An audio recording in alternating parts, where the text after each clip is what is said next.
सुबह के 7:30 बजे जब ज्योति स्कूल के लिए तैयार हुई तो चुपके से ऊपर मम्मी के बेडरूम में गई। धीरे से डोर सरकाया, देखा तो सारा सामान बिखरा पड़ा था। नीचे ड्राइंग रूम में आई तो देखा पापा सोफे पर बेसुध से सो रहे थे। अपने रूम में जाकर उसने अपनी गुल्लक से 50 रुपये निकाले और पॉकेट में रख लिए। बैग उठाकर स्कूल बस के लिए निकलने लगी तो सरोज आंटी पीछे से आवाज़ लगाई, ज्योति बेटा आलू का पराठा बनाया है, खा लो। ज्योति ने मायूस नज़रों से सरोज आंटी को देखा। नहीं आंटी, भूख नहीं है। सरोज ने ज़बरदस्ती टिफ़िन उसके बैग में डाल दिया। ज्योति स्कूल के लिए निकल गई। सरोज सोचने लगी, बेचारी छोटी सी बच्ची, साहब और मैम साहब के रोज़ रोज़ के झगड़े से इस 13 साल की उम्र में कितनी बड़ी हो गई है। सरोज पिछले 10 सालों से नेहा और नरेश के यहाँ काम कर रही है। दोनों मल्टीनेशनल कंपनी में ऊंचे पदों पर कार्यरत हैं। ज्योति उनकी इकलौती बेटी है। कभी भी किसी चीज़ की कोई कमी नहीं होती, पर हर समय दोनों एक दूसरे से लड़ते रहते हैं। नरेश पिछले कुछ समय से नेहा से तलाक चाह रहा है और चाहता भी है, लेकिन ज्योति बिटिया की जिम्मेदारी नेहा उठाए ऐसा वह चाहता है और नेहा ज्योति बिटिया की जिम्मेदारी नरेश को देना चाहती है और साथ ही जायदाद में से भी आधा हिस्सा चाहती है। इसी कारण दोनों लड़ते रहते हैं। बच्चे की जिम्मेदारी कोई नहीं लेना चाहता, इसलिए दोनों एक दूसरे के लिए अपशब्दों का इस्तेमाल करते हैं। बेचारी ज्योति स्कूल से घर आकर अपने कमरे में दुबक जाती है, केवल सरोज आंटी से ही बात करती है। रोज की तरह नेहा और नरेश ने नाश्ता अपने अपने कमरे में किया और ऑफिस के लिए निकल गए।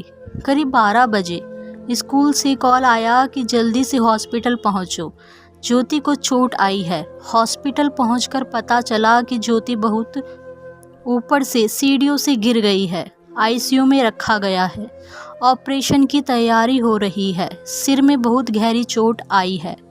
ऑपरेशन शुरू हुआ पर जिंदगी मिली न मौत। बिटिया कोमा में चले गई। नेहा और नरेश स्तब्ध रह गए। उन्हें ऐसा झटका लगा कि अपने सुध बुध ही खो बैठे थे। ज्योति की दादी भी आ गई थी। बेटा बहू को देखकर नफरत से मुंह फेर लिया। पूछताछ हुई, टीचर स्टूडेंट्स सभी के बयान लिए गए। यही पता चला कि बैलेंस बिगड़ने से नीचे गिर गई। 15-20 दिन कोई बदलाव न आने के बाद अपने साथ रह रही माँ को नरेश ने रोकना चाहा, पर उन्होंने आंखों में आंसू भरकर कहा, तुम दोनों खूनी हो। तुम्हारी जिद मेरी पोती को खा गई। मैं उसे अपने साथ ले जाना चाहती थी, पर तुम दोनों ने उसे अपने अहम का मोहरा बनाकर उसकी यह हालत कर दी। ये कहकर माँ वापस अपने शहर चली गई। सरोज तब से सदमे में थी। फिर उसने जैसे तैसे होश संभाला। नरेश और नेहा से कहा, मैम साहब, मैं अब यहाँ नहीं रह पाऊँगी। इस घर की दीवारें मुझे ज्योति की याद दिलाती हैं। मेरी ज्योति की सिसकियों से भरी हुई हैं। उसे मैंने कभी अपनी गोद में तो कभी छिपकर रोते देखा है। कभी कभी तो मेरा मन किया कि उसे लेकर भाग जाऊं, पर मैं डरपोक थी, ऐसा नहीं कर सकी। अगर चली जाती तो शायद वो आज इस हालत में ना होती। नरेश और नेहा के पास अब शब्द नहीं थे कुछ कहने के लिए। जैसे जैसे दिन बीत रहे थे, उनका लड़ाई झगड़ा एक अजीब सी बर्फ में तब्दील हो चुका था। उनकी सारी भावनाएं अंदर ही अंदर एक खामोशी अख्तियार कर चुकी थी।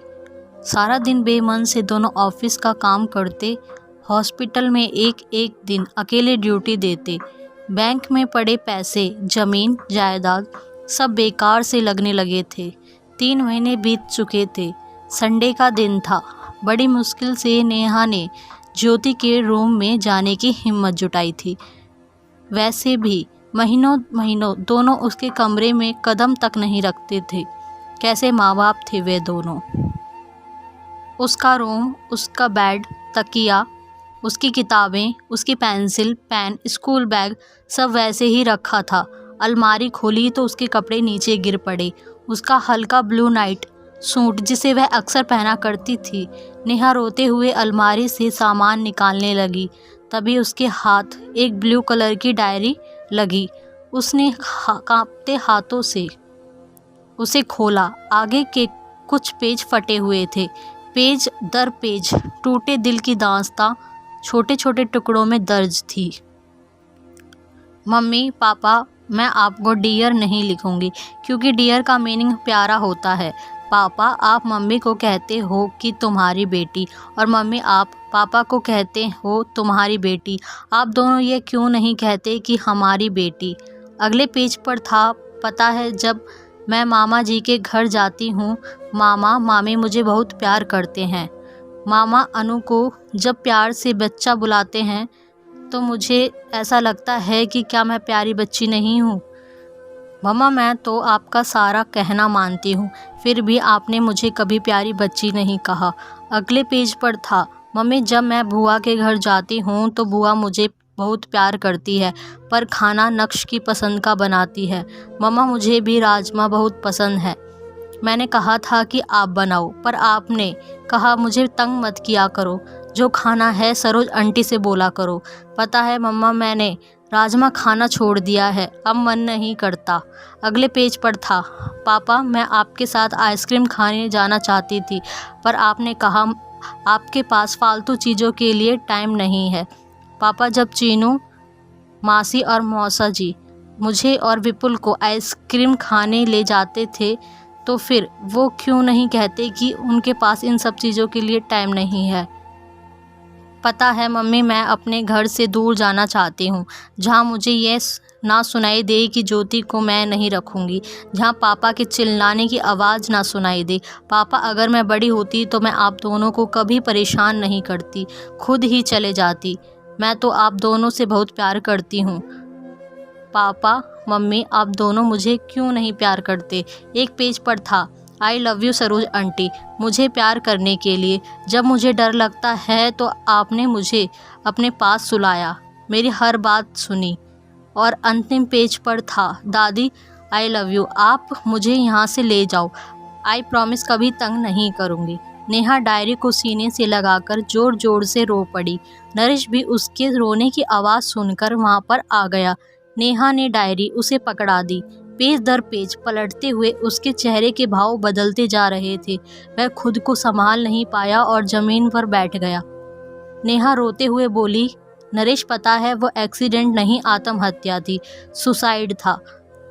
जिस रिश्ते को हम बोझ समझते थे, हमारी ज्योति ने उससे हमें आज़ाद कर दिया।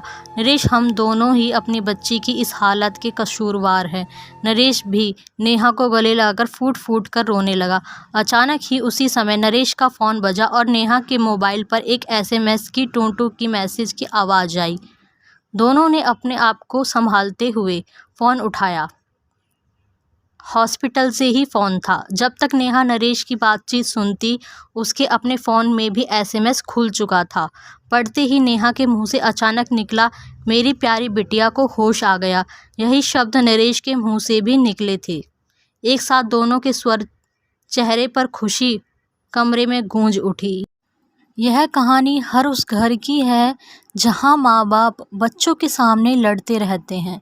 यह घर टूट कर बिखर जाता है और उसका सबसे बड़ा खामियाजा बच्चों को भरना पड़ता है। अगर आप अच्छी परवरिश नहीं दे सकते तो आपको बच्चों को जन्म देने का भी कोई अधिकार नहीं है। अच्छी परवरिश रुपये, पैसे, सुख सुविधाओं से नहीं, इसका मतलब यह है कि आप बच्चों की ज़रूरत के समय उसके कितने करीब हैं।